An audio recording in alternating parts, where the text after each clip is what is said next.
Hey guys, welcome back to Stories with a Stoner. Hi, I'm your proficient stoner, Julie. If this is your first time on the channel, thank you for joining. And if you are a returning viewer, thank you for your support.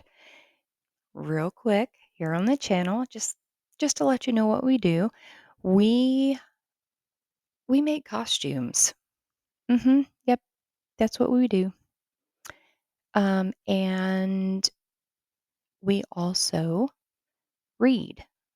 So if you're interested in the the process of making costumes of all sorts, and you would like some inspirational and uplifting stories, you're in the right place. If you haven't already subscribed, please do so. That way you'll be notified whenever we release new chapters. I'm really going to try my very best to do this every week so that we can take one complete costume and you can see it all the way through.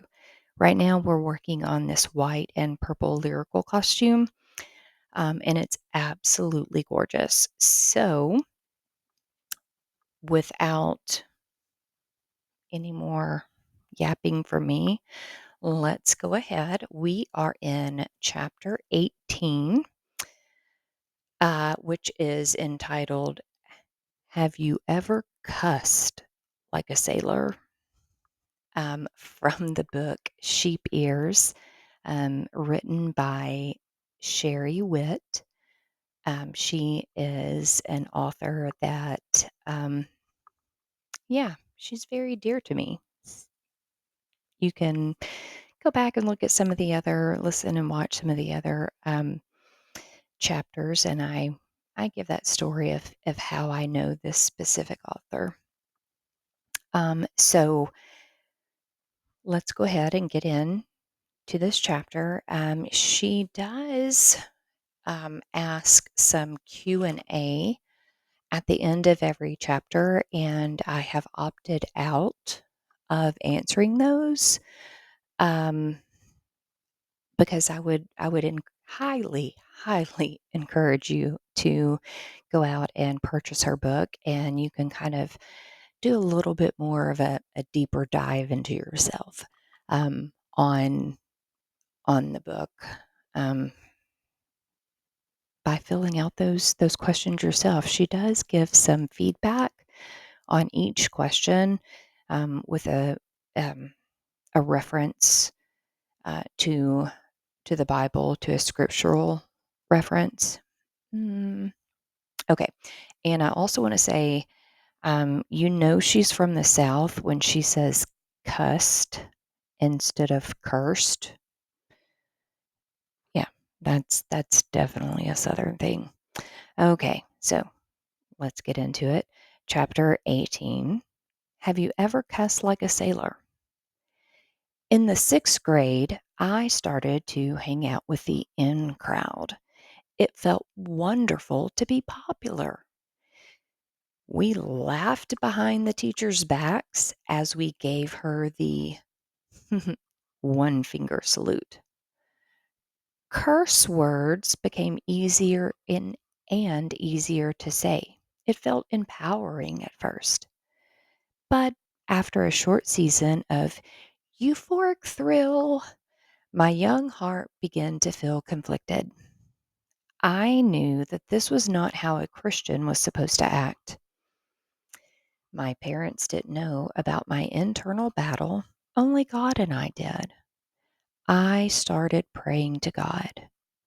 If you'll just get me through this situation, I promise I won't ever want to be popular again. God pleased. Oh, okay. Yep. Sorry. I will say that I am not the best reader and I mess up. So let me just restart that little sentence again. God, please help my parents move from this town. I felt like a fresh start in a new town would free me from my temptations.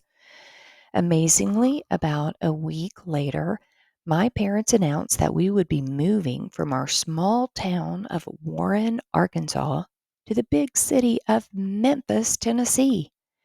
I couldn't believe it. I think my parents were surprised by my positive reactions. They knew I loved my friends and had thought it would be hard for me to leave them. However, they didn't know what was going on underneath the surface. True to my promise, I never hung out with the popular kids at my new school. I had already tried that and hadn't liked the way I'd behaved. I guess you could say I didn't trust myself. About 18 years later, I befriended a neighbor who was a proficient cusser.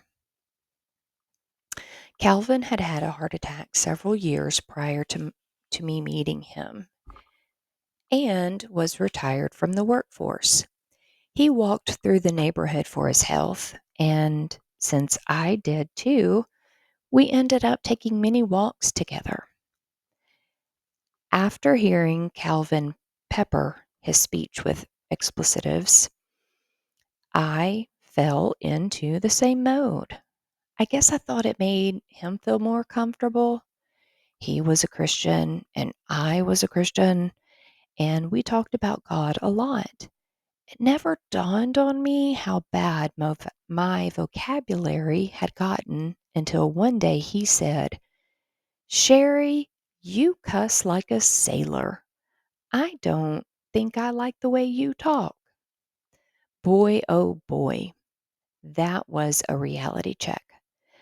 My mind flashed back to the promise I'd made as a sixth grader to God when I had asked Him to forgive me. My conversations got an instant conversion.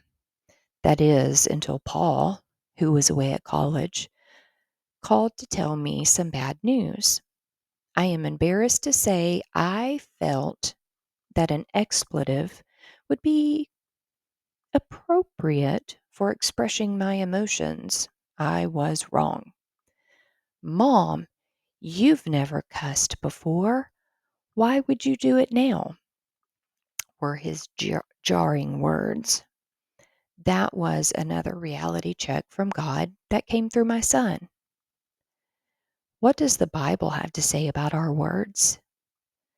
Don't talk dirty or silly. That kind of talk doesn't fit our style.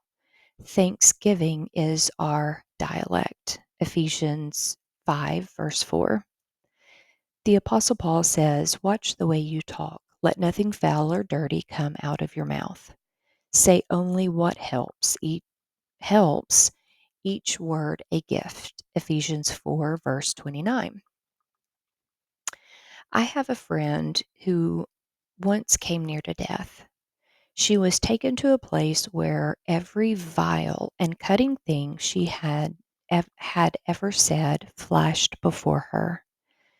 It broke her heart and changed her life. I could see how it had affected her. Still, I was amazed when I read Matthew 12, verse 36 and 37. I had read this verse many times before, but never fully grasped its impact. Let me tell you something. Every one of these careless words is going to haunt you. There will be a time of reckoning. Words are powerful. Take them seriously. Words can be your salvation. Words can also be your damnation. Those powerful reality checks came out of Jesus' mouth, not my neighbors or sons. I don't think Jesus was only talking about cuss words, but also words that are said in a jeering manner. Cruel words that finish with, I was only joking. Careless words that mean you'll never amount to anything. Can't you do anything right? Haughty words that insinuate all others are incompetent and you are the only smart one. And gossip. Jesus also said, there's nothing done or said that can't be forgiven. Matthew 12, verse 31. A day of reckoning is coming, and I want my slate to be clean. Don't you? Let Thanksgiving be our dialect. And that is the end of chapter 18. And there are 6 questions for that chapter. I will list out the link to the book available on Amazon. And I will also put in a link in the description box for my costume store on Etsy. We have not gotten to the beautiful rhinestones yet, but these rhinestones did come from Royal Rhinestones. And I will also link their website below. And if you so choose to order, you can use the code OTTB, and that stands for on the top boutique. You can use that code for a discount at your checkout. So I just want to thank you guys for coming back to listen to these inspirational stories and support me in my small little business of costume making. We are going to continue chapter 19 with this white and purple costume. We're going to follow this guy until it's complete. Um, yeah, so thanks for stopping by. I appreciate you. I hope you have a wonderful day. Sparkle on. Be kind as you do it. Stay safe. Bye.